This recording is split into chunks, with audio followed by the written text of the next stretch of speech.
il y a aussi un autre aspect de votre parcours qui est atypique.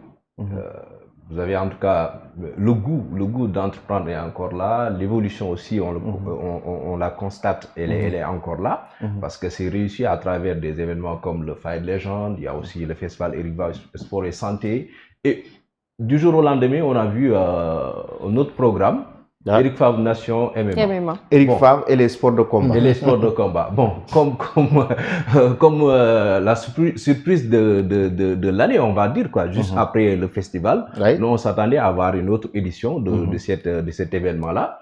Mais automatiquement, il y a eu une transition, c'est que Eric va donc investir l'Afrique dans sa globalité ou même dans son entièreté, avec des pays comme la Côte d'Ivoire, bientôt ce sera le Togo.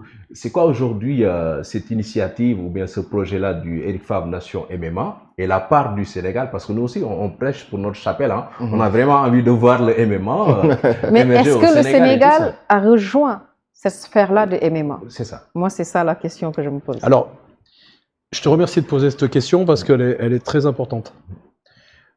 Quand je suis arrivé ici, j'ai découvert la lutte sénégalaise. On a organisé le combat de Tafatine et Bombardier. Pour moi, c'est un nouveau monde. J'ai découvert tout un écosystème dans la lutte sénégalaise qui est propre au Sénégal, où il y avait déjà des acteurs en place, où il y avait déjà, on dirait, une part de gâteau, une part de marché qui était bien établie et bien installée. Et j'ai toujours dit que je ne suis pas venu ici pour prendre aux autres, je suis venu ici pour créer et développer. Donc, et puis la lutte sénégalaise, pour moi, est intéressante au Sénégal et dans la diaspora à l'extérieur, mais elle est difficilement, dans ces conditions, exportable et internationalisable. Je suis passé après, par rencontre, puisqu'on avait organisé quelque chose à Abidjan, un événement à Abidjan. J'ai rencontré donc le kickboxing, qui me paraissait un sport plus démocratisé à l'international, mais très peu développé ici au Sénégal. Donc je me suis lancé là-dedans. On a fait 2 Fight Legends, ça a été beaucoup d'investissement. La fédération, on pourra vous confirmer, ils ont doublé, peut-être triplé leurs adhérents. C'était très bien. Mais les événements que je faisais, c'est pas une fédération, c'est un événement pour aider les fédérations. Mais après, il faut que les fédérations s'aident elles-mêmes, qu'elles soient capables aussi de continuer pendant toute l'année à organiser des régionaux, des nationaux, etc., etc. Et puis là, c'est pareil, je me suis rendu compte que bon, il y avait un écosystème qui était en place et où on dérange quand on paye et on donne de l'argent et qu'on soutient et qu'on assiste, on est bien vu, mais on dérange déjà un écosystème. Et petit à petit, en discutant avec Ibrahima, bon, avec lequel je suis associé, et puis mon expérience dans le MMA, puisqu'on a déjà organisé des shows, j'ai souhaité sortir du Sénégal. Je me disais comment aujourd'hui s'internationaliser en partant bien sûr du Sénégal, dans un sport qui devienne international où il n'y a pas encore de vraies organisations africaines. Il y en a quelques-unes, hein, mais qui ne sortent pas de leur pays propre. Et donc c'est là où on a décidé avec Ibrahima de créer la Ligue Eric Favre Nation MMA, d'aller à Abidjan parce qu'on a un pied là-bas, de faire notre premier événement. J'ai été extrêmement surpris et agréablement surpris par le succès de cet événement, par le nombre de vues, puisqu'on a eu presque 11 millions de vues, 3,5 millions sur nos propres réseaux. Et donc, on a vraiment assis cette ligue et on a décidé de faire de cette ligue de MMA. Et c'est un sport qui est bankable aujourd'hui, puisqu'on parle de l'UFC, on parle du PFL et plein d'autres gros, mais soit en Europe, soit au Moyen-Orient, soit aux États-Unis. Mais en Afrique, il y a juste des petites ligues au Côte d'Ivoire, à Lomé, etc. Et malheureusement, pour l'instant au Sénégal, Il y a encore un flou, le gouvernement attend. Donc on a décidé de s'externaliser et finalement ça fait de nous une très grosse force parce qu'on est une ligue de MMA sénégalaise où le Sénégal n'a pas encore réglementé. Mais on s'exporte et on est à Abidjan, à Lomé, on sera en Guinée le 15 novembre, j'étais ce matin en rendez-vous.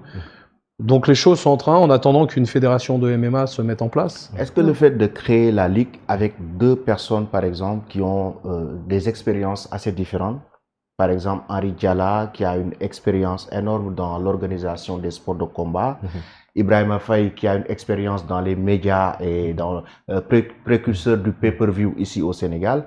Aujourd'hui, est-ce que c'est ce qui fait l'originalité de la Ligue? D'avoir des cofondateurs, par exemple, qui viennent de différents horizons avec des parcours assez différents. Oui, effectivement, tu as raison. C'est-à-dire que on est 3 et on a 3 profils totalement différents. On a Henri Jala qui, lui, est un préparateur de champions et c'est un ancien champion de Muay Thai. Il entraîne des athlètes, il est bien introduit dans le milieu du Muay Thai, du MMA, etc. Donc il a la connexion pour nous construire les fight cards avec Ibrahima et moi-même. Donc lui, il est vraiment ancré sur le terrain purement MMA et Muay Thai. On a un Ibrahima qui, lui, est très dans la lutte, connaît par cœur, c'est l'encyclopédie de la lutte sénégalaise. Et on arrive à avoir une synergie où on arrive à construire des shows, qui soient des shows et des événements professionnels, qui permet dans un premier temps d'utiliser soit des gens qui viennent du Muay Thai ou des lutteurs sénégalais qui viennent rentrer dans le monde du MMA et qui nous permet à la Ligue d'avoir une visibilité qui est extrêmement importante, ce qui fait que la Ligue aujourd'hui a une visibilité peut-être bien supérieure à la plupart des ligues, même européennes et autres. Vous avez beaucoup de ligues, ils font des shows de MMA, et ils ont 2000, 3000, 5000 personnes. Nous, c'est en centaines de milliers qu'on a. Donc cette alchimie, et Ibrahima, avec beaucoup d'intelligence, beaucoup de pertinence, a amené dans le monde de la lutte une aspiration, une oxygénation, une capacité d'aller à l'international. Ils sont souvent en dualité avec Henri. C'est ce qui fait aussi notre force. Et moi, j'essaie d'être en médian dedans pour pouvoir équilibrer tout ça, parce qu'il y en a un qui veut aller 100% dans le MMA et l'autre qui veut amener la lutte là-dedans. Ils ont raison tous les deux. C'est juste une question de timing.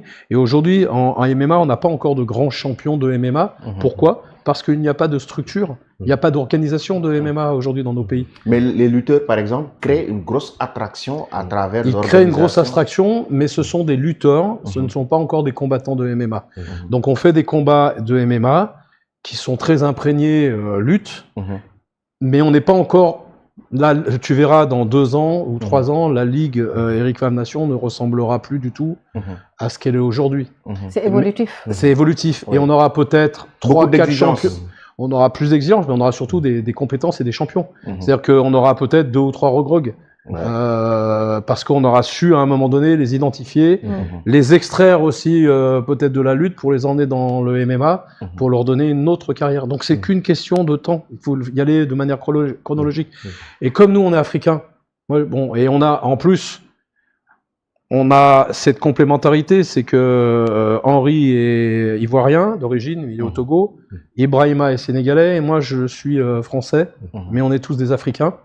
Et on a ce qui fait que moi, quand je vais à Canal+, à Paris, j'ai une écoute qui est différente que si c'était Henri ou Ibrahima qui allait. Donc ce qui veut dire que, par exemple, on a Lomé le 12 avril, mais le 17 mai, on sera diffusé sur Canal+, sur les 28 pays d'Afrique. C'est magnifique. Ça, c'est l'exclusivité aussi. Extraordinaire. Voilà, ça, c'est extraordinaire. Le 17 mai. Canal+ nous fait confiance, nous suit, a envie de développer des choses avec notre groupe, même en dehors de la partie MMA. Nous avons un sponsor qui est la marque Adidas. Donc, c'est aussi pour nous extrêmement intéressant parce que on souhaite et on espère que Adidas devienne non pas sponsor du 17 mai, mais devienne un des sponsors de la Ligue. On parle de l'UFC, ils sont avec Nike. Nous, on aimerait avoir une marque comme Adidas, comme ça, parce que ça nous donne une vraie dimension internationale et une vraie crédibilité. Mais ça, c'est dû au travail qui est fait par l'ensemble de nos équipes. Et comment vous avez réussi à décrocher, d'ailleurs, ces gros partenaires? Canal+, on le sait, c'est un partenaire de taille. Tout comme Adidas, qui a depuis des dizaines d'années sponsorisé aujourd'hui beaucoup de fédérations dans le football, comme dans le basket et dans les autres disciplines. Comment? En y allant, j'ai été à Paris, je suis allé à Abidjan chez Adidas. On l'a décroché via les chaînes de magasins Bisport, qui sont les anciens Go Sport. Donc c'est un copartenariat, c'est progressif. On a le BYD aussi, la marque de voitures chinoise, qui nous suit. Donc le travail qu'on est en train de faire ne fait que commencer. Ça fait que commencer. Donc ce qui veut dire que, et c'est ce que je dis souvent à mes associés, à Henri et à Ibrahima, on doit avoir un degré d'exigence qui progresse. Parce qu'on va, là pour l'instant, on était sénégalais, ivoiriens et autres. Quand il n'y a rien de faire quelque chose, c'est facile. Mais là où on va, il y a déjà beaucoup de choses. Et il faut qu'on marque la différence. Et notre force, c'est de ne pas copier l'UFC, de ne pas copier le PFL, de ne pas copier Ares. Nous sommes africains. Et on a des shows qui sont inventés et créés pour l'Afrique. Et demain, je te garantis que, et j'ai déjà des demandes, qu'on sortira de l'Afrique peut-être pour aller à Dubaï ou dans d'autres pays, mais ils voudront notre show à nous. Ah oui. Parce qu'on est différents. Important, parce qu'en fait, cette ligue, elle participe à la transformation évolutive des lutteurs sénégalais. On a vu qu'il y a beaucoup de lutteurs aujourd'hui qui veulent totalement passer par le MMA, intégrer la ligue Eric Favre MMA. C'est des lutteurs comme Serigne Ndiaye, il y a aussi Albouri, Tafatine et tout Petit Lo, Tafatine, Général Malika, et Zarco, Zos qui vient de décrocher. Zos qui intègre la ligue avec son combat qui s'annonce Boucher Ketchup. Mais le paradoxe, c'est que nous, au Sénégal, on n'a pas encore, en tout cas, autorisé ou mais